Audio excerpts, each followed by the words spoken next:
Je suis son infirmière, mais je connais le secret de sa femme. Je m'appelle Angèle. Chaque jour, je prends soin de lui. Sa femme vient lui rendre visite avec des fleurs. Elle lui sourit, elle lui tient la main. Mais moi, je sais où elle va la nuit. Je connais la vérité. Et cette vérité est lourde à porter. J'ai envie de vous raconter mon histoire, une histoire de devoir, de mensonges et d'un choix difficile. Je suis infirmière depuis 10 ans. J'aime mon travail. J'aime aider les gens. J'aime leur donner un sentiment de sécurité. Pourtant, mon métier n'est pas toujours facile. Parfois, les médicaments ne suffisent pas. Parfois, la douleur ne se trouve pas dans le corps, mais dans le cœur. Je travaille dans une grande maison, une maison magnifique entourée d'un vaste jardin. De grands arbres s'élèvent au-dessus d'une herbe d'un vert profond. La maison est silencieuse, trop silencieuse. Je m'occupe d'un homme qui s'appelle Monsieur Damien. Il a 55 ans. C'est un homme bon, au visage doux. Ses cheveux sont blancs, ses yeux bleus, mais son regard est souvent triste. Monsieur Damien ne peut presque plus marcher. Il a eu un accident vasculaire cérébral l'année dernière. Ses jambes sont faibles, sa main gauche aussi. Il a besoin d'aide pour tout, pour manger, pour s'habiller, pour passer de son lit à son fauteuil. C'est pour cela que je suis là. Je suis son infirmière privée. Je vis en ville, mais chaque matin je viens chez lui et je reste jusqu'au soir. Monsieur Damien est un homme riche. Il a travaillé dur toute sa vie. Il possédait une grande entreprise et a gagné beaucoup d'argent. Mais l'argent ne peut pas acheter la santé. L'argent ne peut pas acheter le véritable amour. C'est une leçon que j'ai apprise dans cette maison. Laissez-moi vous parler de sa femme. Elle s'appelle Flavie. Elle est beaucoup plus jeune que Monsieur Damien. Elle a 45 ans. Elle est très belle, avec de longs cheveux noirs. Elle porte des vêtements coûteux et des bijoux en or. Elle laisse derrière elle un parfum cher et envoûtant. Quand j'ai commencé ce travail, j'aimais bien Flavie. Je pensais qu'elle était une bonne épouse. C'est elle qui m'a engagée. Elle m'a dit « S'il vous plaît, prenez soin de mon mari. Je l'aime beaucoup. Je veux qu'il soit heureux. » Elle m'a souri. Ses dents étaient parfaites, son sourire éclatant. Je l'ai cru. Je voulais la croire. Chaque matin, j'arrive à la maison à 8 heures. Je dis bonjour au cuisinier, bonjour à la femme de ménage, puis je vais dans la chambre de Monsieur Damien. « Bonjour Damien », dis-je. Je l'appelle Damien parce que c'est ce qu'il m'a demandé. Il n'aime pas qu'on dise « Monsieur Damien ». Il dit que cela le fait se sentir vieux. « Bonjour Angèle », répond-il d'une voix lente. Depuis son accident vasculaire cérébral, il parle doucement, mais son esprit reste clair. C'est un homme intelligent. J'ouvre les rideaux et la lumière du soleil entre dans la pièce. Je l'aide à se redresser. Je lui lave le visage avec un linge chaud, puis je le rase. Il aime être soigné et paraître propre. « Merci, Angèle », dit-il toujours avec politesse. Nous avons une routine, et cette routine lui fait du bien. Nous prenons le petit déjeuner. Il aime le porridge et le thé. Je le nourris lentement. Nous parlons des nouvelles, puis du temps qu'il fait. C'est une belle journée ensoleillée, dis-je. Les oiseaux chantent. Il sourit légèrement. Je me souviens quand je pouvais courir dans le jardin. J'aimais courir. Je lui réponds, vous pourrez vous asseoir dans le jardin aujourd'hui. Je vous y emmènerai en fauteuil roulant. Son visage s'éclaire. Ce serait agréable. À 10 heures, Flavie entre dans la chambre. C'est aussi sa routine. Elle arrive toujours avec des fleurs, le plus souvent des roses. Des roses rouges. « Bonjour mon amour », dit-elle à Damien. Elle l'embrasse sur le front et dépose les fleurs dans un vase. Le visage de Damien change dès qu'il la voit. Il a l'air heureux. Il l'aime profondément, cela se lit dans ses yeux. Il la regarde comme si elle était un ange. « Bonjour Flavie », dit-il. « Tu es très belle aujourd'hui. »« Merci mon chéri », répond-elle. Elle s'assoit au bord du lit et prend sa main valide dans la sienne. Ils parlent quelques minutes. Elle lui raconte des choses sur la maison, sur ses amis, mais elle ne reste jamais longtemps. 20 minutes plus tard, elle se lève déjà. « Je dois y aller, Damien. J'ai rendez-vous avec le comptable. » Ou bien « Je dois aller à la salle de sport. » Parfois encore, « Ma mère a besoin de moi aujourd'hui. » Damien hoche la tête. Il ne se plaint jamais. « D'accord, Flavie. Passe une bonne journée. Merci pour les fleurs. » Elle l'embrasse une seconde fois, puis elle se tourne vers moi. Son regard change. Quand elle regarde Damien, ses yeux sont doux. Quand elle me regarde, ils deviennent froids. « Prenez soin de lui, Angèle, » dit-elle. Cela sonne comme un ordre. « Bien sûr, Madame Flavie, » je réponds. Puis elle s'en va. La pièce semble vide sans son parfum. Damien fixe la porte. La tristesse revient sur son visage. « Elle est très occupée, » me dit-il comme pour l'excuser. Elle a beaucoup de choses à faire. S'occuper d'une si grande maison, c'est un travail difficile. « Oui, Damien, » dis-je doucement. « C'est un grand travail. Je ne veux pas le rendre triste, alors je suis d'accord avec lui. Mais j'ai commencé à remarquer certaines choses. Je suis infirmière. Les infirmières remarquent les petits détails. Nous observons la couleur de la peau, nous écoutons la respiration, nous regardons le mouvement des mains. Moi, j'observe les gens, c'est une habitude professionnelle. J'ai remarqué que Flavie était toujours sur son téléphone. Quand elle était dans la chambre avec Damien, son portable vibrait. Elle y jetait un coup d'œil rapide et esquissait un petit sourire secret avant de le glisser dans sa poche. J'ai remarqué aussi qu'elle s'habillait avec une élégance étrange pour aller à la salle de sport, des chemisiers de soie, des talons hauts. Qui porte des talons au gymnase? Et surtout, j'ai vu qu'elle semblait heureuse en quittant la maison. Elle marchait vite, sans jamais se retourner. Un jour, Damien dormait. C'était l'après-midi. Je suis allée à la cuisine pour prendre un verre d'eau. J'ai entendu la voix de Flavie dans le couloir. Elle pensait être seule.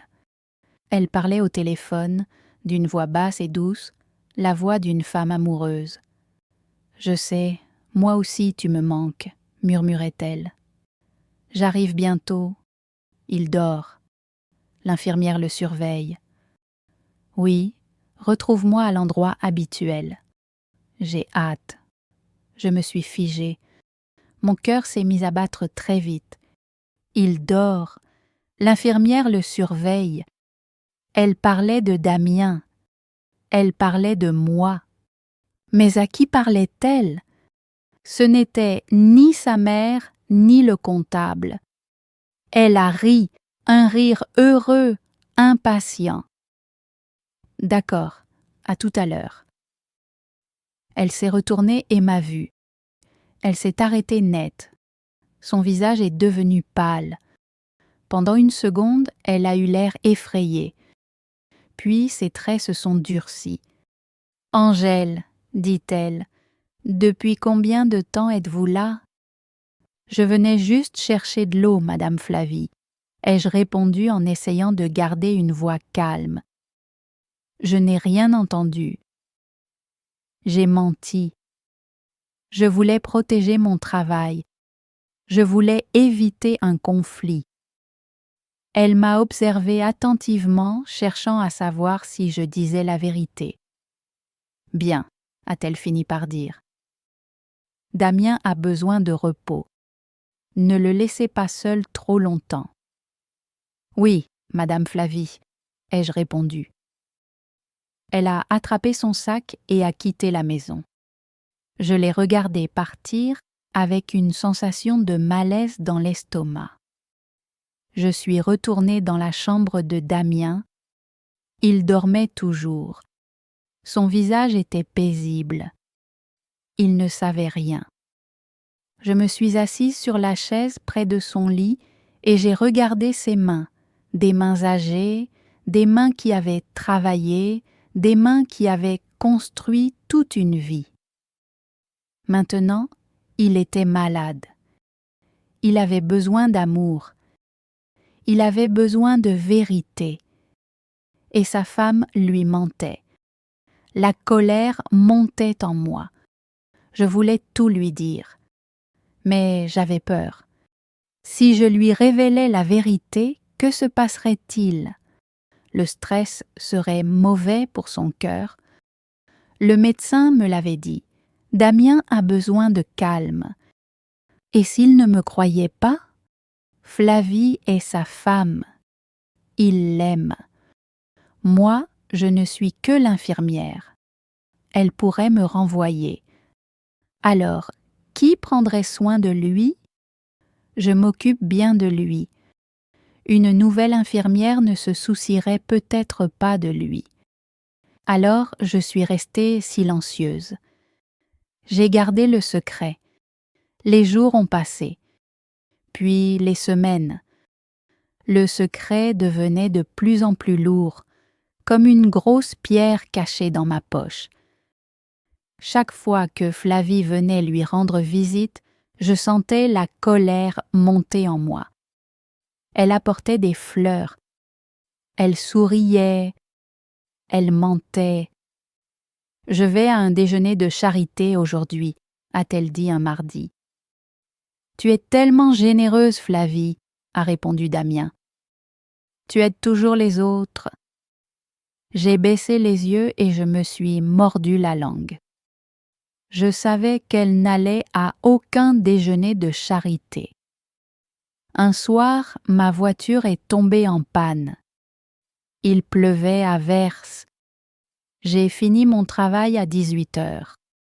J'ai essayé de démarrer la voiture, mais elle a fait un bruit étrange et a refusé de partir. J'ai appelé un mécanicien. Il m'a dit qu'il ne pourrait venir que le lendemain matin. Alors j'ai commandé un taxi pour rentrer chez moi. Le chauffeur était un homme aimable. Nous traversions la ville pendant que la pluie frappait violemment les vitres. Nous nous sommes arrêtés à un feu rouge. J'ai regardé par la fenêtre. Nous étions devant un restaurant élégant, très romantique, avec des bougies allumées sur les tables. Une voiture était garée juste devant, un cabriolet blanc. Je l'ai reconnue immédiatement. C'était la voiture de Flavie, impossible de la confondre. Mon regard s'est posé sur la fenêtre du restaurant. Et je les ai vus. J'ai vu Flavie. Elle portait une robe rouge et elle était magnifique. Elle riait, un verre de vin à la main. Assis en face d'elle, il y avait un homme jeune, peut-être 30 ans. Il était beau, avec des cheveux sombres. Il tenait la main de Flavie. Elle s'est penchée vers lui. Lui aussi. Ils se sont embrassés. Ce n'était pas un baiser amical, mais un baiser passionné. Le feu est passé au vert. Le taxi a redémarré.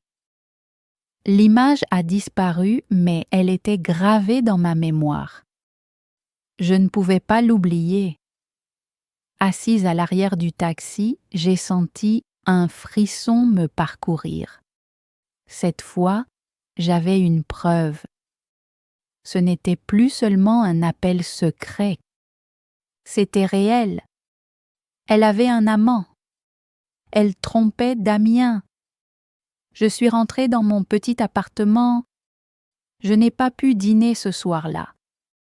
Je suis restée assise sur mon canapé à penser à Damien. Il était chez lui, sans doute déjà dans son lit. Il pensait probablement à sa belle femme. Il croyait qu'elle était à une réunion de charité ou avec ses amis. Il lui faisait confiance. Les larmes me sont montées aux yeux. Ce n'était pas juste. Ça ne l'est jamais. Pourquoi de mauvaises choses arrivent-elles aux bonnes personnes? Je n'ai presque pas dormi cette nuit-là.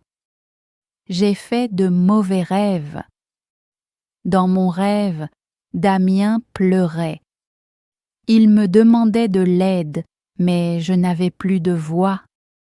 Je ne pouvais pas parler. Le lendemain matin, je suis allée travailler, épuisée. Mes yeux étaient rouges. Quand je suis entrée dans la maison, elle m'a semblé différente, comme si elle était remplie de mensonges. Je suis allée dans la chambre de Damien. « Bonjour Damien », ai-je dit. Il était réveillé, le regard tourné vers la fenêtre. « Bonjour Angèle », a-t-il répondu sans me regarder. Il continuait à fixer le jardin. « Tu as l'air fatigué aujourd'hui. »« Je n'ai pas bien dormi, » ai-je avoué. « Ne sois pas désolé, » a-t-il murmuré. « Nous avons tous de mauvaises nuits. Moi aussi j'en ai eu une. » Je me suis approchée de lui pour prendre sa tension. Elle était un peu élevée. « Vous vous sentez bien, Damien ?» ai-je demandé. « Vous avez mal à la tête ?»« C'est mon cœur qui me fait mal, » a-t-il dit doucement. Je me suis figée. Mes mains se sont arrêtées. « Votre cœur ? Vous avez une douleur dans la poitrine. Je dois appeler le médecin. » Il s'est tourné vers moi. Ses yeux bleus étaient pleins d'une tristesse profonde. « Non, Angèle, pas ce genre de douleur. Mon cœur me fait mal à cause de la vie. » Il a poussé un long soupir. À cet instant, il m'a semblé terriblement vieux. « Angèle, » a-t-il dit, « tu es une bonne personne. Tu es honnête. C'est ce que j'aime chez toi. »« Merci, Damien, » ai-je répondu. Mes mains tremblaient pendant que je rangeais sa table. « Puis-je te poser une question ?» a-t-il demandé. « Bien sûr. Penses-tu que Flavie est heureuse ?» La question m'a frappée de plein fouet. Je ne m'y attendais pas. Je l'ai regardé. Il attendait ma réponse. « Je pense qu'elle a l'air heureuse, » ai-je dit prudemment. Elle sourit beaucoup. Damien a laissé échapper un rire bref et triste. Oui, elle sourit. Elle sourit quand elle m'apporte des fleurs. Elle sourit quand elle me dit au revoir. Il a baissé les yeux vers ses mains. Elle est jeune, Angèle, pleine de vie. Moi, je suis vieux. Je suis malade. Je passe mes journées dans ce lit. Cela ne veut pas dire qu'elle ne devrait pas vous aimer, ai-je répondu avec fermeté. Vous êtes son mari. Mari, a-t-il répété doucement. Oui, mais parfois un titre ne suffit pas. Il a levé vers moi un regard intense. Angèle, où va-t-elle? Mon cœur s'est arrêté. Il me posait la question. Il voulait savoir. Il soupçonnait quelque chose. Je ne sais pas, Damien, ai-je murmuré. Elle dit qu'elle va à la salle de sport ou chez sa mère. Damien a secoué la tête. Non, tu sais quelque chose. Je le vois sur ton visage.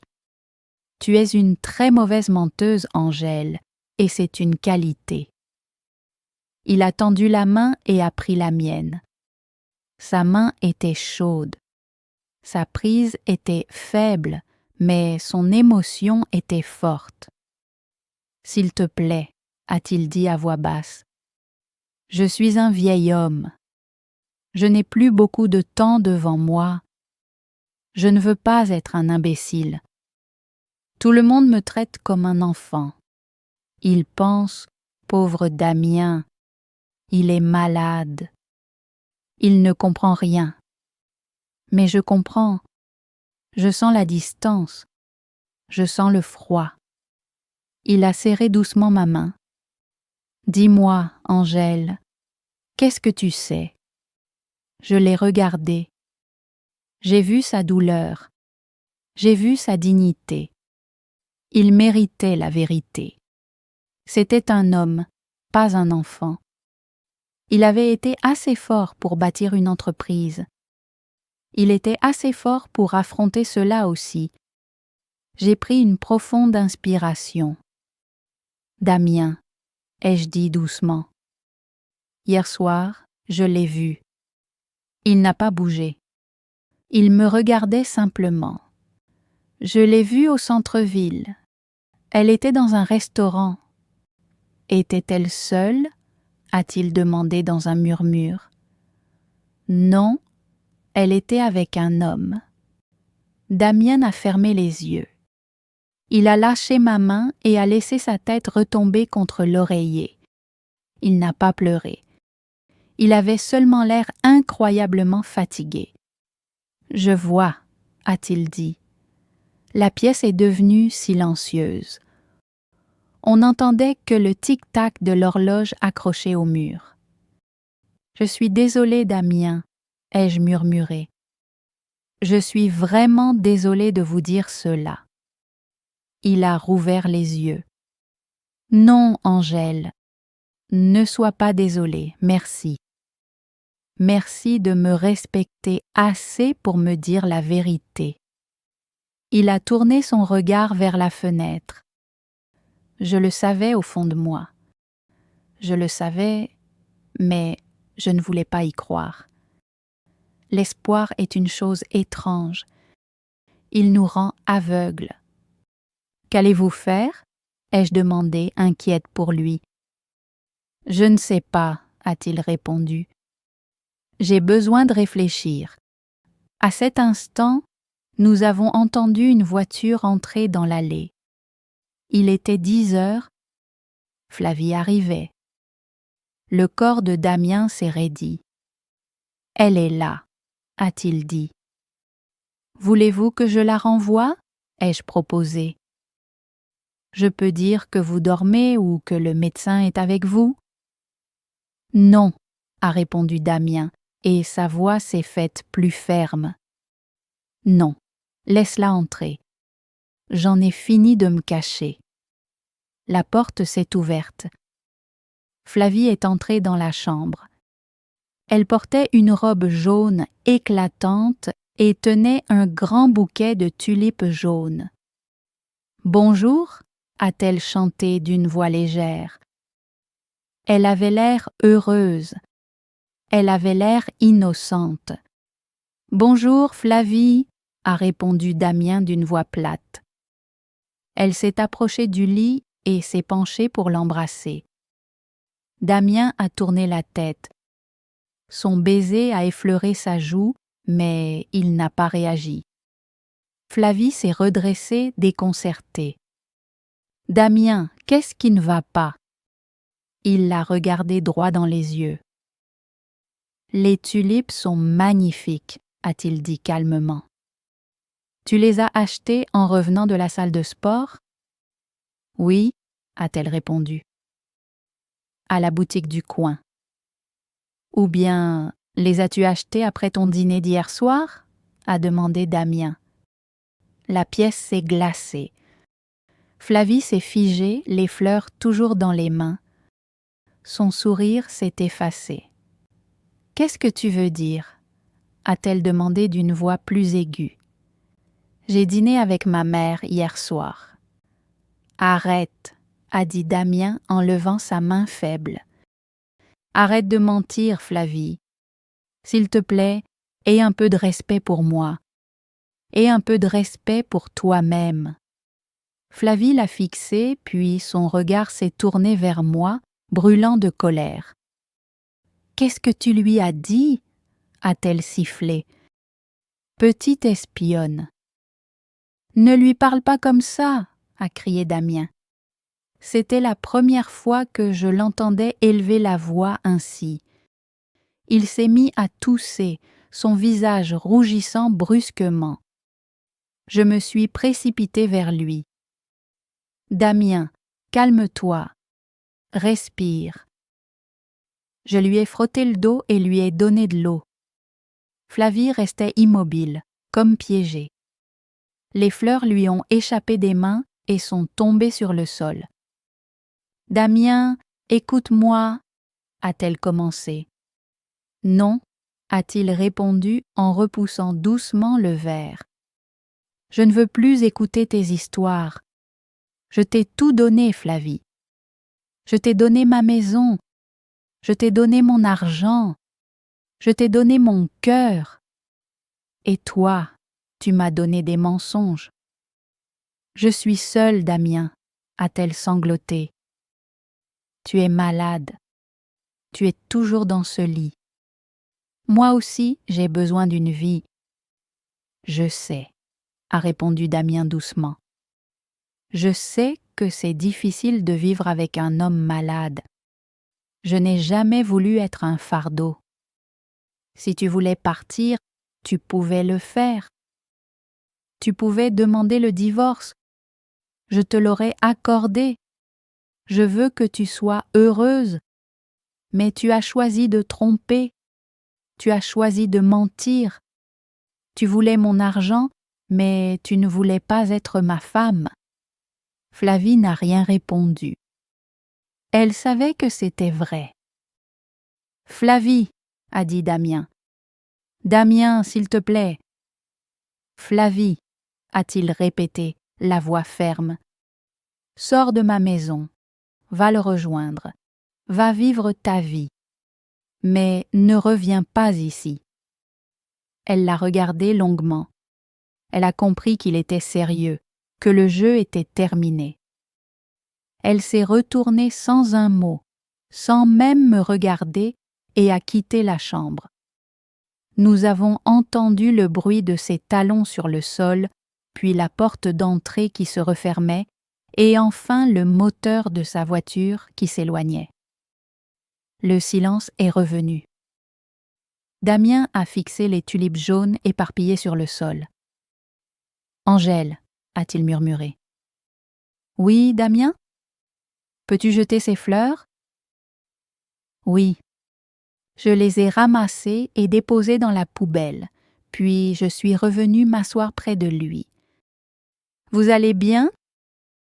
Il a fermé les yeux. Une seule larme a glissé le long de sa joue. « Non, je ne vais pas bien. Mon cœur est brisé. Mais je suis libre. Le mensonge est terminé. » Il a rouvert les yeux et m'a regardé. « Merci, Angèle. Tu es plus qu'une infirmière pour moi. Tu es une véritable amie. » Je lui ai souri en prenant doucement sa main. « Je suis là, Damien. Je ne vais nulle part. Nous allons traverser cela ensemble. » C'était il y a 6 mois. La vie est différente maintenant. La maison est plus silencieuse, mais c'est un silence heureux, un silence paisible. Damien va mieux. Le stress a disparu. Il dort mieux. Il mange mieux. Nous parlons davantage. Il me raconte des histoires de sa jeunesse, ses voyages, ses souvenirs lointains. Il a engagé un avocat. Le divorce est prononcé. Flavie a reçu une partie de l'argent, mais pas tout. Damien en est satisfait. Il dit que c'est le prix de la liberté. Certains jours sont encore tristes. Parfois, la femme qu'il croyait connaître lui manque. Mais il se souvient de la vérité, et cette vérité lui redonne de la force. Moi, j'ai beaucoup appris auprès de Damien. J'ai appris que l'argent n'est pas tout. J'ai appris que les mensonges peuvent détruire une maison. Mais j'ai aussi appris que la vérité peut guérir. Je suis toujours son infirmière. Chaque matin, j'arrive à la maison et j'ouvre les rideaux. « Bonjour Damien », dis-je. « Bonjour Angèle », répond-il. Et maintenant, quand il sourit, c'est un sourire sincère. Je m'appelle Angèle, c'était mon histoire. Une histoire difficile à vivre, mais je suis heureuse de l'avoir traversée. Je suis heureuse d'avoir fait ce qui était juste. Parfois, nous avons peur de parler. Nous avons peur de provoquer des conflits. Pourtant, l'honnêteté est le meilleur des remèdes. Elle vaut mieux que n'importe quel médicament. Si un jour vous vous trouvez dans une situation semblable, soyez courageux.